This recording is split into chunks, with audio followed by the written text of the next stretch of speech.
안녕하세요. 반갑습니다. 레벨업입니다. 여러분들은 보통 투자할 때 뭐를 보시나요? 차트를 보는 사람들이 제일 많겠죠. 그 다음으로는 보조지표 보는 사람들이 있을 것이고요. 간간히 뉴스를 보시면서 중요 경제지표 이런 거 체크하시면서 매매하는 사람들이 있을 거예요. 우리 모두 승률을 이제 1%라도 2%라도 올려보겠다고 밤새 가면서 공부하고 매매일지 쓰고 정말 부더니도 고생을 합니다.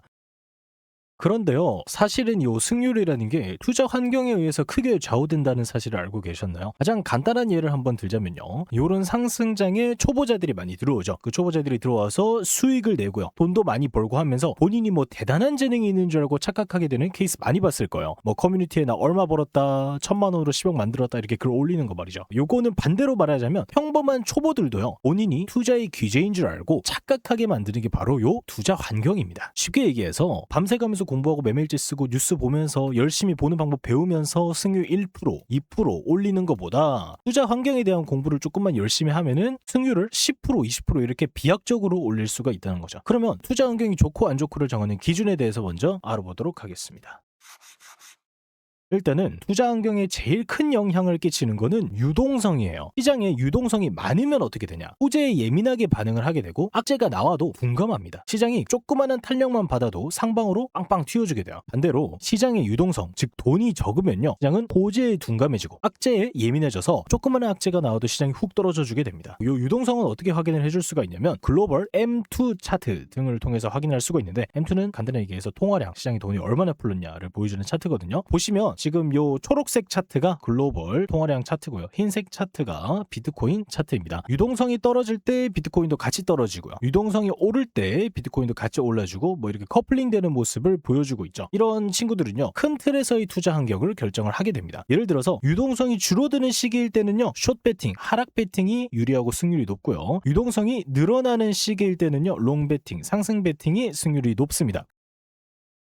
다음은 이슈인데요. 이 이슈라는 것도 굉장히 중요합니다. 일단 이슈는 여러 가지가 있지만 대표적으로는 뭐가 있을까요? FOMC 회의가 있고요. 그 다음에 중요 지표 발표가 있겠죠. 이런 친구들은 꾸준히 중요한 친구들이고 가끔씩 주기적으로 중요해지는 친구들이 있어요. 시장이 뭐를 보는지에 따라서. 예를 들어서 최근에는 관세와 전쟁 이슈가 조금 핫했었죠. 2025년에는 그랬습니다. 이런 이슈들이 시장에 끼치는 영향은 뭐냐면요. 예를 들어서 FOMC 회의는 중요한 내용이 발표될 가능성이 크기 때문에 사람들이 여기에 모두 집중을 하죠. 그러면 이 회의 내용이 발표되기 전까지 시장은요 숨을 죽이게 됩니다. 무빙의 지속성이 없어지게 돼요. 왜냐하면 시장에서 매수를 하는 주체들, 기관, 기업 이런 친구들이 여기서 무슨 얘기가 나올지 모르니까 전부 다 사리고 매수를 잠깐 자제를 한다는 거죠. 그렇기 때문에 무빙이 나와도 연속성이 없어요. 상승이 나온다 하더라도 짧게 끊기고 반대로 하락이 나온다고 하더라도 짧게 끊기는 그런 현상을 자주 보여줍니다.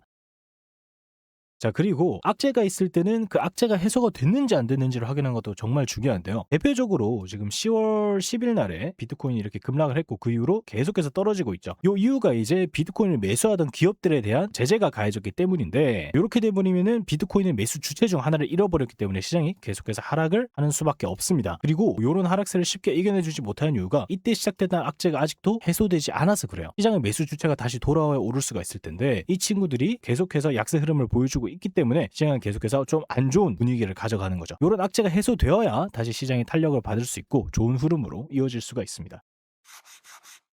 또 투자 환경이 그냥 롱 포지션 승률, 숏 포지션 승률을 높여주고 내려주고 이런 거에만 국한되는 게 아니라요. 말 그대로 매물대가 의미가 있게 만들고 없게 만들고 요것도요. 투자 환경이 좌우를 합니다. 예를 들어서 똑같은 매물대가 있어요. 똑같은 매물대예요. 똑같은 지지 라인인데 요 첫 번째 케이스에는 시장이 굉장히 좋은 분위기고 유동성이 좋다고 가정을 해봅시다. 그리고 두 번째에는요. 별로 안 좋은 분위기, 악재가 많이 뜨고 유동성 줄어들고 요런 분위기라고 생각을 해봅시다. 그렇다고 했을 때 첫 번째 케이스 같은 경우에는 여기서 반등이 잘 나와줄 가능성이 굉장히 높지만 두 번째 케이스는 반등이 나와주지 않거나 혹은 나와주더라도 짧게 나와주고 다시 하방으로 이어지는 경우가 많다는 거죠. 똑같은 매물대, 똑같은 차트인데도 시장 환경이 어떠냐에 따라서 이 지지 구간이 의미를 가질 때도 있고요. 의미를 가지지 못할 때도 있습니다. 그래서 사람들이 가끔씩 너무 당연한 지지 구간을 이탈할 때 이렇게 생각을 해요. 아, 내가 지지 구간을 잘못 봤나? 근데 사실은 그게 아니고 시장 환경에 의해서 그런 일이 일어났을 수도 있다는 거죠.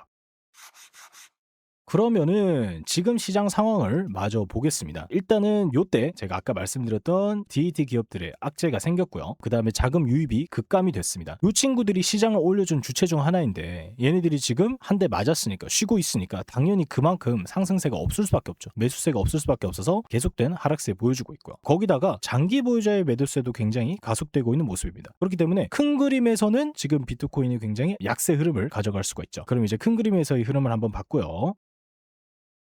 조금 더 짧은 그림으로 내려왔을 때 보시면 일본 금리 인상을 앞두고 있는 그런 시장이었는데 이렇게 중요한 이슈를 앞뒀을 때는 제가 뭐라고 했죠? 시장이 위아래로 잘 움직이지 않는다라고 말씀을 드렸을 거예요. 그래서 방향성이 나오기 힘든 장입니다. 짧게 봤을 때는 위아래로 횡보를 해주거나 페이크 움직임을 줄 확률이 굉장히 크다는 거죠.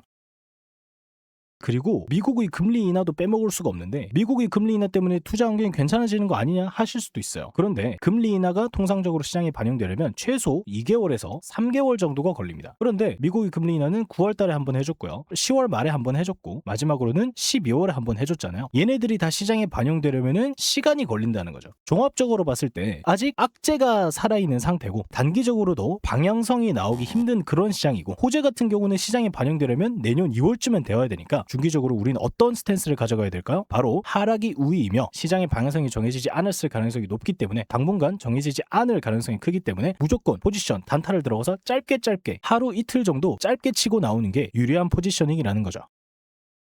오늘은 투자 환경에 대해서 한번 알아봤는데 여러분들이 큰 그림에서 먼저 유동성 환경을 보시고 작은 그림에서 이슈를 보시고 그것보다 더 작은 그림에서 시장의 최근 트렌드를 이렇게 보시면서 투자 환경에 대한 개념이 어느 정도 확립된다면요. 굳이 차트 공부나 보조지표 공부에 열을 올리지 않으셔도 투자 환경을 조금만 아는 것만으로도 승률이 정말 10% 20%씩 훅훅 올라가니까요. 좀 많은 공부 부탁드리고 다음에는 조금 더 자세한 강의로 찾아뵙도록 하겠습니다. 오늘 방송도 유익하셨다면 댓글, 좋아요 한 번씩만 눌러주시고요. 구독도 눌러주시면 감사하겠습니다.